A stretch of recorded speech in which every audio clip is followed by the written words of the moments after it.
నమస్తే, welcome to #you. నేను మీ Rajesh.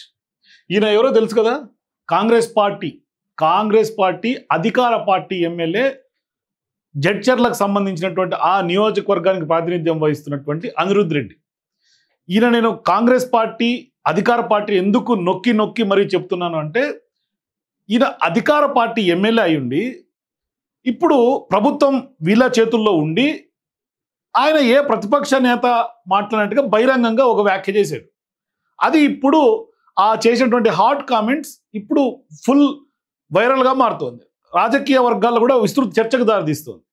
So ఇప్పుడు ఈయన వ్యాఖ్యలు విన్న తర్వాత ఎవరికైనా సహజంగా వచ్చే డౌటు, తెలంగాణ అనే ప్రాంతం అనే రాష్ట్రం ఇది మన భారతదేశంలో ఉన్నటువంటి రాష్ట్రమే కదా, ప్రత్యేకమైనటువంటి ఏమన్నా భౌగోళిక బార్డర్సు, ప్రత్యేకమైనటువంటి దేశంగా ఏమన్నా గుర్తించబడిందా?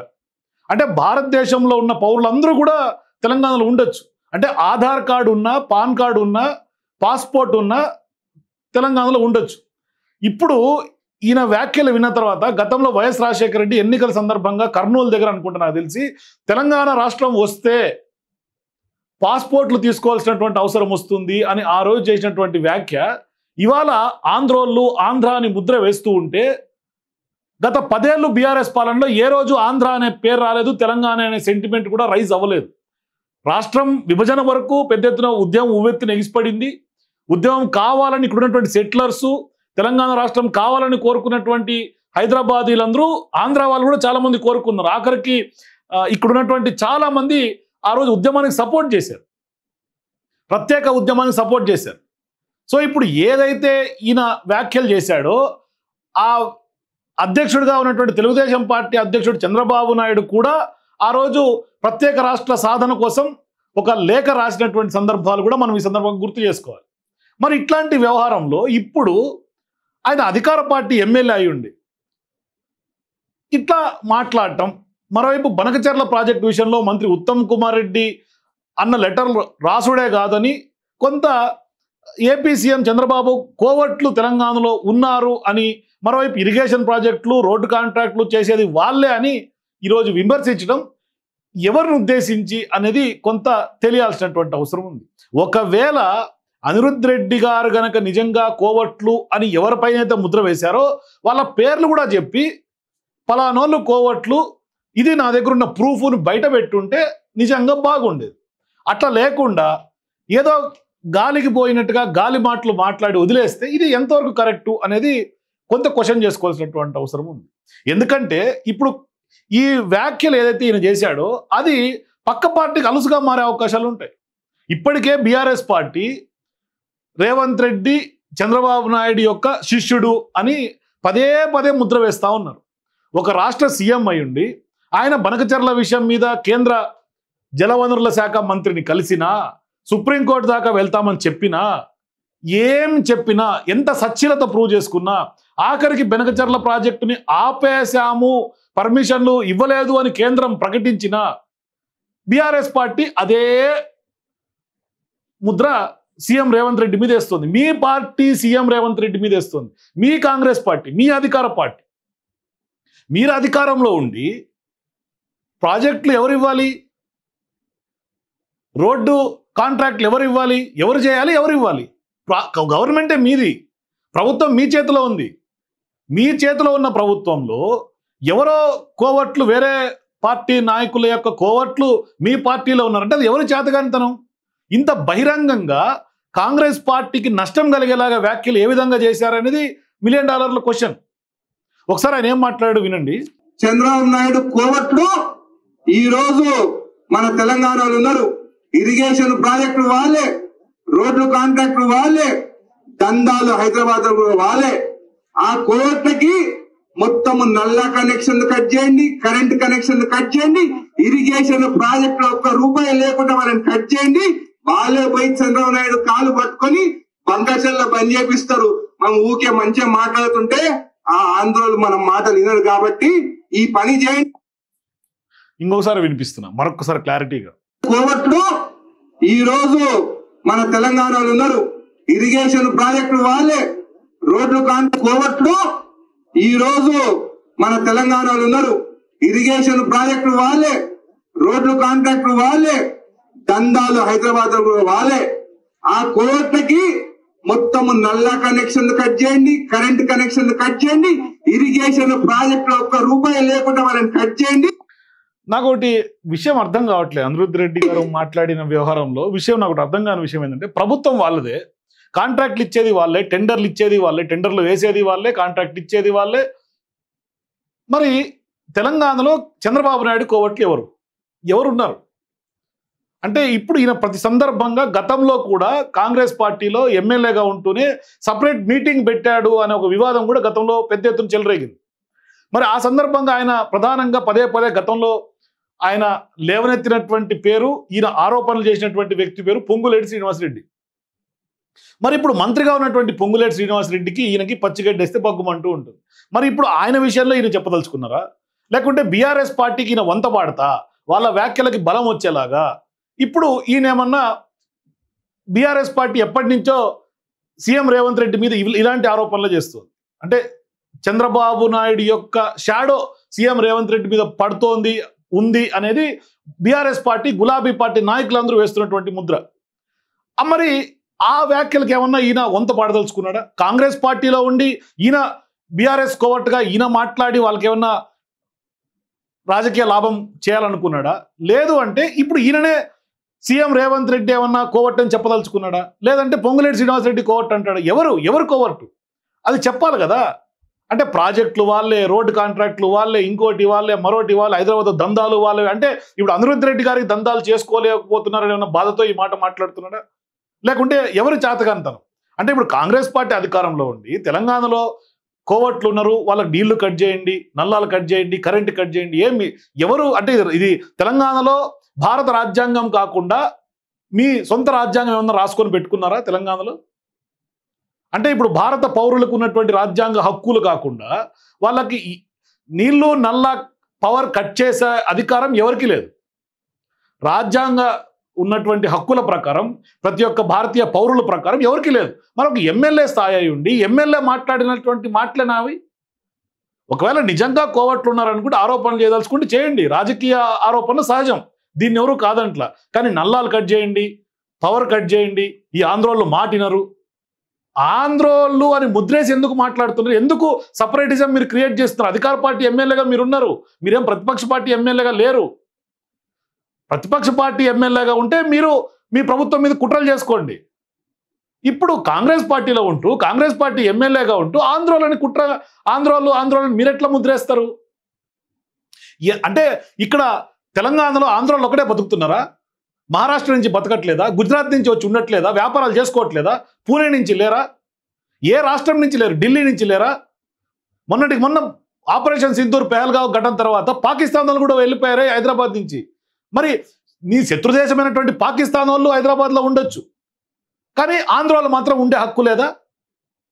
మీరు ఏం చెప్పదలుచుకున్నారు? అధికార పార్టీ ఎమ్మెల్యేగా మీరు ఏం చెప్పదలుచుకున్నారు? ఇక్కడ తెలంగాణ రాష్ట్రం వచ్చిన తర్వాత 10 ఏళ్ల తర్వాత ఇప్పుడు ఈ మాట మాట్లాడుతున్నారు. మొన్న బీజేపీ ఎమ్మెల్యే మొన్న ఒక రౌండ్ టేబుల్లో మాట్లాడుతాడు, తెలంగాణ అనే సెంటిమెంట్ అయిపోయింది, తెలంగాణ పదమే ఎత్తొద్దని. అరే రాష్ట్రం పేరెత్తకుండా ఎట్లా ఉండాలి? తెలంగాణ అందరికీ సెంటిమెంటు. ఇక్కడ ఉన్న వాళ్ళు చాలా మంది ఎవరైతే ఉద్యమాన్ని సపోర్ట్ చేశారో, ఎవరైతే ఉద్యమం తెలంగాణ పౌరుల కోసం నీళ్లు నిధులు నియామకాల కోసం వాళ్ళందరికీ అన్యాయం జరుగుతుందని కొట్లాడారో వాళ్ళందరి తరఫున వాళ్ళందరికీ కొంత సపోర్ట్ చేశారు ఉద్యమానికి. మరి వాళ్ళందరూ ఏమైపోవాలి? ఇవాళ పొట్టకూటి కోసం వచ్చి హైదరాబాద్లో బతుకుతున్నారు చాలామంది. వాళ్ళందరినీ కూడా లేదు అంటే ఇప్పుడు సౌత్ ఇండియాలో ఈ సపరేటిజం ఏంటి అంటున్నా. ఇది కరెక్ట్ కాదు. ఆంధ్ర తెలంగాణ మధ్య జల వివాదాలు ఉన్నాయి, కొంత అనేక వివాదాలు ఉన్నాయి. వాటన్నింటినీ సామరస్యంగా కూర్చొని పరిష్కరించుకుంటాము అని ఇద్దరు ముఖ్యమంత్రులు చెప్తున్నారు. అసలు బనకచర్ల అనే సబ్జెక్ట్లో మీరెందుకు ఇన్వాల్వ్ అయ్యి ఈ విధమైనటువంటి వ్యాఖ్యలు చేయటం? ఇది అవసరమా? కాంగ్రెస్ పార్టీ పరువు తీసినటువంటి పని చేశారు మీరు. ఇప్పుడు బీఆర్ఎస్ పార్టీ వాళ్ళు దీన్ని ట్రోల్ చేస్తున్నటువంటి పరిస్థితి. ఉత్తమ్ కుమార్ రెడ్డి గారు ఇంటిపారుదల శాఖ మంత్రి, ఆయన కష్టం మీద పడుతున్నాడు. సీఎం రేవంత్ రెడ్డి గారు దానికి సంబంధించినటువంటి అన్ని లీగల్ ఎయిడ్గా ఏదైతే కావాలో లీగల్గా అన్ని చేస్తూ ఉన్నారు. దానికి సంబంధించినటువంటి వ్యవహారాలన్నీ చూస్తూ ఉన్నారు. మొన్న కాంగ్రెస్ పార్టీ నాయకులు మీలాంటి వాళ్ళందరికీ కూడా కొంత అవగాహన కల్పించేందుకు పవర్ పాయింట్ ప్రజెంటేషన్ ఇచ్చారు. ఇట్లా అవగాహన రాహిత్యంగా మీరు ఎందుకు మాట్లాడి కాంగ్రెస్ పార్టీ పరువు తీస్తున్నారు? అంటే మీరు ఎవరి గురించి చెప్పదలుచుకుంటారో మీకే క్లారిటీ లేదు. కాంగ్రెస్ పార్టీలో తెలంగాణలో కోవట్లు ఉన్నారు, ఎవరికి ఎవరు కోవట్లు, ఇది కదా క్లారిటీ ఉండాలా. ఒకవేళ మీరన్నట్టుగా పొంగులేటి శ్రీనివాసరెడ్డో లేకుంటే ఇంకోరో మరోడో కోవట్లు అంటే మీరు దాన్ని ప్రూవ్ కూడా చేయాలా. మీరేదో ప్రతి సందర్భం వచ్చినప్పుడు వాళ్ళకి అంటగట్టి మీరేదో పేర్లు చెప్పకుండా వేగ్గా కామెంట్స్ చేస్తే ఇది రాజకీయం అనిపించుకోదు. మీరు మొదటిసారిగా ఎమ్మెల్యే అయినటువంటి ఎమ్మెల్యే, మీకు ఇంకా భవిష్యత్తు ఉంది. చాలా వరకు మీ నియోజకవర్గాల్లో మీకు మంచి పేరు ఉంది, కొంత ప్రజల తరఫున మీరు పోరాడుతున్నారు. గతంలో గవర్నమెంట్ ఆఫీస్లో ఎంఆర్ఓలు అట్లాగే వాళ్ళందరూ కూడా వీఆర్ఓలు చేసినటువంటి మిస్టేక్ కూడా మీరు ఎత్తి చూపించారు. మీలో కసి ఉంది, ప్రజల కోసం కొట్లాడే మనస్తత్వం ఉంది. అంతే తప్పరించి మీరు మీ నియోజకవర్గంలో వాటిని వదిలేసి ఇట్లా డ్యామేజ్ చేసే స్టేట్మెంట్స్, పార్టీకి డ్యామేజ్ చేసే స్టేట్మెంట్స్ చేయడం కరెక్ట్ కాదు. మీ వ్యక్తిగతంగా మీకు నిజంగా మీరేమన్నా నష్టపోయి ఉంటే వాళ్ళతో మీరు డైరెక్ట్గా రాజకీయ కామెంట్స్ చేయండి. అంతే తప్పితే ఇది ఒక స్టేట్ ఇష్యూని తీసుకొచ్చి అవతల స్టేట్ సీఎం యొక్క కోవట్లు ఇక్కడ తెలంగాణలో ఉన్నారని మీరు అనటం అనేది ఇది రాజకీయంగా కరెక్ట్ చర్య కాదు. ఇది ఖచ్చితంగా భవిష్యత్తులో పార్టీ మీద దీన్ని ముద్రపడే అవకాశం ఉంటుంది. ఇప్పటికే బీఆర్ఎస్ పార్టీ పక్క రాష్ట్ర సీఎం చంద్రబాబు నాయుడు జపం చేస్తున్నారు. ఎందుకంటే ఆయన ఎప్పుడు తెలంగాణలోకి ఎంట్రీ ఇస్తాడా, ఎన్డీఏ ఎప్పుడు తెలంగాణలోకి ఎంట్రీ ఇస్తాడా ఆయనకు భయం పట్టుకుంది, బీఆర్ఎస్ పార్టీకి భయం పట్టుకుంది. అందుకనే వాళ్ళు ప్రతినిత్యం కేసీఆర్ నుంచి మొదలుకుంటే బీఆర్ఎస్ పార్టీ నాయకులందరూ కూడా ఆయన జపం చేస్తూ ఉన్నారు, ఆయన ఎక్కడ అడ్డుకోవాలని జపం చేస్తూ ఉన్నారు. ఆఖరికి మీ పార్టీ మీ నాయకులు కూడా, కాంగ్రెస్ పార్టీ నాయకులు కూడా ఈ విధమైనటువంటి వ్యాఖ్యలు చేయడం అనేది చాలా శోచనీయం. ఇవాళ ఇదే ఎమ్మెల్యే అనిరుద్ రెడ్డి గతంలో కూడా వివాదాస్పద వ్యాఖ్యలతో వార్తల్లో నిలిచారు. ఆ రోజు కూడా ఆంధ్రప్రదేశ్ చెందినటువంటి వ్యక్తులపైనే ఆయన చేసినటువంటి వ్యాఖ్యలు తీవ్ర స్థాయిలో విమర్శలకు గురయ్యాయి. ఆయన తిరుమలలో తెలంగాణ ప్రజాప్రతినిధుల లెటర్లు అంగీకరించలేదంటూ గతంలో కూడా ఆయన ఆగ్రహం వ్యక్తం చేసినటువంటి సందర్భాలు ఉన్నాయి. ఇలాగైతే ఆంధ్రోళన తెలంగాణలో తిరగనివ్వమంటూ కూడా హెచ్చరికలు జారీ చేశాడు. అప్పట్లో ఆయన చేసినటువంటి వ్యాఖ్యలు తెలంగాణ ఆంధ్ర రాష్ట్రాల మధ్య చాలా సున్నితమైనటువంటి సెన్సిటివ్ ఇష్యూస్ని రెచ్చగొట్టేలాగా ఆయన చేసినటువంటి వ్యాఖ్యలు అప్పుడు కాంగ్రెస్ పార్టీ అధిష్టానం ఇబ్బందికర పరిస్థితి ఎదుర్కొన్నటువంటి నేపథ్యం. సో ఇప్పుడు కూడా సేమ్ ఇటువంటి వ్యాఖ్యలు చేయడం అనేది ఖచ్చితంగా కాంగ్రెస్ పార్టీకి నష్టం. ఇప్పుడు అనిరుద్ రెడ్డి 2023 అసెంబ్లీ ఎన్నికల్లో జడ్చర్ల నియోజకవర్గం నుంచి కాంగ్రెస్ పార్టీ తరఫున గెలుపొందినటువంటి ఎమ్మెల్యే, రాజకీయ నాయకుడిగా ఆయన మంచి పేరుంది, భవిష్యత్తు ఉంది. ఆయన చేసినటువంటి వ్యాఖ్యలు అని ఇట్లా అనేక సందర్భాల్లో ఆ పార్టీని ఇరుకును పెట్టే సందర్భంగా ఆయన చేసినటువంటి వ్యాఖ్యలు కాంగ్రెస్ పార్టీని ఇరకాటంలో పెట్టేస్తున్నాయి. ఇప్పుడు తెలంగాణలో ఆంధ్ర కాంట్రాక్టర్లను లక్ష్యం చేసుకుని అనిరుద్ రెడ్డి చేసినటువంటి వ్యాఖ్యలు ఖచ్చితంగా ఆంధ్ర కాంట్రాక్టర్ల మీద చేసినట్టుగా అర్థమవుతుంది. అంటే ఆంధ్ర కాంట్రాక్టర్లు కేవలం తెలుగు రాష్ట్రాలకే పరిమితం కాలేదు, దేశవ్యాప్తంగా చాలా రాష్ట్రాల్లో చాలా ప్రాజెక్టులు చేస్తున్నటువంటి వాళ్ళు ఉన్నారు. దేశంలో అనేక సందర్భాల్లో పెద్ద పెద్ద మెగా ప్రాజెక్టులు కట్టినటువంటి వాళ్ళు, పేరు తెచ్చుకున్నటువంటి వాళ్ళు ఉన్నారు.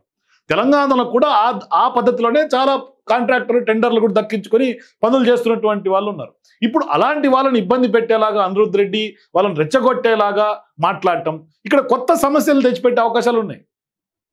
మరి వీటిపైన ఖచ్చితంగా ఇట్లాంటి వివాదాలు ఇంతవరకు అధికారికంగా స్పందించలేదు కాంగ్రెస్ పార్టీ అధిష్టానం ఇట్లాంటి వ్యవహారాల మీద. అయితే గతంలో ఇలాంటి సంఘటనల సమయంలో కూడా పార్టీ నాయకత్వం అనిరుద్ రెడ్డిని హెచ్చరించినటువంటి సందర్భాలు ఉన్నాయి. మరి ఈ వ్యాఖ్యలు ఖచ్చితంగా రాష్ట్ర రాజకీయాల్లో కాంగ్రెస్ పార్టీకి ఇబ్బందులు క్రియేట్ చేసేలాగైతే స్పష్టంగా కనిపిస్తున్నాయి అనేది రాజకీయ విశ్లేషకుల యొక్క భావన. కానీ రేవంత్ రెడ్డి నాయకత్వంలో తెలంగాణలో కాంగ్రెస్ పార్టీ అధికారంలో ఉన్నటువంటి టైంలో ఇలాంటి వివాదాలు పార్టీ ఇమేజ్ని దెబ్బతీసే ప్రమాదం ఉందైతే మాత్రం స్పష్టంగా చెప్పొచ్చు. అంటే ఇటువంటి అనిరుద్ రెడ్డిని కంట్రోల్ చేసుకోకపోతే, పార్టీలో ఖచ్చితంగా గాడిలో పెట్టుకోకపోతే ఆ డ్యామేజ్ చాలా ఎట్లా అయిపోతుందంటే, సేమ్ చిన్న ఎగ్జాంపుల్ చెప్తా. గతంలో ఎన్నికల ముందు కేటీఆర్ చంద్రబాబు నాయుడు అప్పట్లో సీఎంగా లేనప్పుడు సందర్భం, ప్రతిపక్ష నేతగా ఉన్నప్పుడు జగన్మోహన్ రెడ్డి అరెస్ట్ చేస్తే ఆ సందర్భంగా ఆయన ఇక్కడ కొంత అరెస్టులకి ఖండిస్తూ కొంత నిరసన వ్యక్తం చేస్తున్నటువంటి కొంతమంది సెటిలర్స్ మీద కేటీఆర్ చేసినటువంటి వ్యాఖ్యలు ఎన్నికల్లో తీవ్ర ప్రభావం చూపించాయి. సో ఇటువంటి ఆంధ్రోళ్ళు ఎట్లుంటారు, నీళ్లు కట్ చేయి, వాటర్ బంద్ చేయి, మీరు ప్రత్యేకం రాజ్యాంగం రాసుకోండి అని మీరు కనుక ఇటువంటి స్టేట్మెంట్స్ చేసి డివైడ్ అండ్ రూల్ పాలసీ కనుక తెలంగాణలో తీసుకొచ్చి సపరేటిజం క్రియేట్ చేసి ప్రాంతీయతత్వాన్ని రెచ్చగొడితే ఖచ్చితంగా భవిష్యత్తులో కాంగ్రెస్ పార్టీ, ఇప్పటికే జిహెచ్ఎంసీలో కాంగ్రెస్ పార్టీకి సీట్లు గెలవాల, ఇక్కడ ఉన్నటువంటి చాలామంది సెటిలర్స్ ఎవ్వరు కూడా కాంగ్రెస్ పార్టీకి భవిష్యత్తులో మీ పార్టీకి హస్తం చూపించే అవకాశాలు ఉంటాయి. వాళ్ళ కనుక హస్తం చూపిస్తే అది నేను ఇంకా మాటలో చెప్పదలుచుకోలేదు, కానీ సీరియస్గా రియాక్షన్స్ ఉండే అవకాశం ఉంటుంది. కాబట్టి మీరు ఏం మాట్లాడినా ఒక ఎమ్మెల్యే స్థాయి వ్యక్తి కాంగ్రెస్ పార్టీ మీద పార్టీని ఇరకాటంలో పెట్టకుండా భవిష్యత్తులో కాంగ్రెస్ పార్టీని కొంత జిహెచ్ఎంసీ ఎన్నికలు రాబోతున్నాయి, స్థానిక సంస్థల ఎన్నికలు ఉన్నాయి, రేవంత్ రెడ్డి గారు మరో 10 ఏళ్ళు నేనే సీఎం ఖచ్చితంగా కాంగ్రెస్ పార్టీ గెలిచి తీరుతున్న ఆయన చాలా నమ్మకంగా ఉన్నాడు. ఆయన నమ్మకాన్ని మీరు ఒమ్ముపాలు చేయకండి దయచేసి. కాబట్టి ఆయన నమ్మకం ఏ నమ్మకంతో అయితే ఉన్నాడో ఆ నమ్మకాన్ని మరింత నిలబెట్టి మీరు ఏదైనా ఉంటే అధిష్టానంతో మీ సమస్యలు ఉన్నా, లేదంటే కనుక మీ పార్టీలో సమస్యలు ఉంటే, లేకుంటే ఇటువంటి సంఘటనలు ఏమైనా ఉంటే ఇంటర్నల్ కూర్చొని మాట్లాడుకోండి. కాదంట్లా, ఎవరు కూడా వద్దనట్లా. మీరు బహిరంగంగా చేసి వార్నింగ్ ఇచ్చే స్టేట్మెంట్లు ఎవరి కోసం ఎవరు కోవట్లేదు అనేది మీరే ఒకసారి ఆత్మపరిశీలన చేసుకోండి. సో ఇప్పుడు అనిరుద్ధ్ రెడ్డి వ్యాఖ్యల తర్వాత మీకేమనిపిస్తుందో, నిజంగానే కాంగ్రెస్ పార్టీలో ఎమ్మెల్యేగా ఉంటూ ఈ విధమైనటువంటి వ్యాఖ్యలు ఎంతవరకు కరెక్ట్? తెలంగాణలో నిజంగానే కోవట్లు ఉన్నారా? మీ అభిప్రాయాలు కింద కామెంట్స్ తెలియజేయండి. For more videos please watch #.